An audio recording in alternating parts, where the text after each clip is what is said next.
Թիմագիծները թե 10 եպիսկոպոսներին աջակցող ինչ-որ հատված եւ նաեւ վեհապարին անվերապահորեն աջակցողները, մայրաթորին անվերապահորեն աջակցողները, ինչպիսի հանգուցալուծում եք ակնկալում այս փուլում։ Հանգուցալուծումը միանշանակ կանոնական կարգով է լինելու, մեր եկեղեցու կանոնական կարգով։ Այս քայլով Փաշինյանը ուզում է աշխարհին ցույց տալ, որ նա չի պայքարում եկեղեցու դեմ, բայց բոլորս Հայաստանում ապրողները գիտեն, որ նա սրբազաններին, քահանաներին կալանավորում է եւ պայքարում է եկեղեցու անկախության դեմ։ Նա փորձում է ցույց տալ, որ սա ներեկեղեցական խնդիր է, սակայն մեր հայաստանյան եկեղեցու arczepiskopos-ներից շատերը,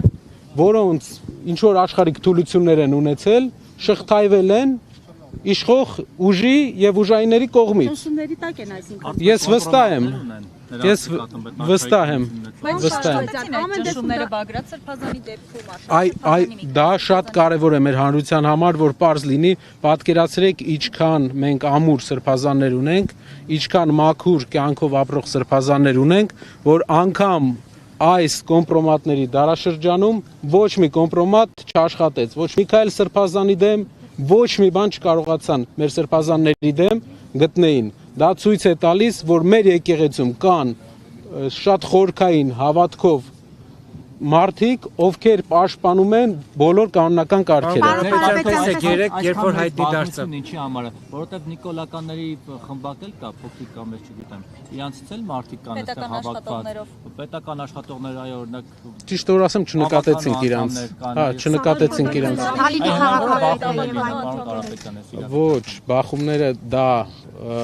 ուղղակի անթույլատրելի է, հայ հասարակության մեջ պետք է բախումներ չլինի, դա այն է, ինչ ուզում են մարդիկ տեսնել։ Հավանական համարում եք, որ այստեղ հավաքված քաղաքացիները կձերբակալվեն հաշվի առնելով, որ յուրաքանչյուրը եկել է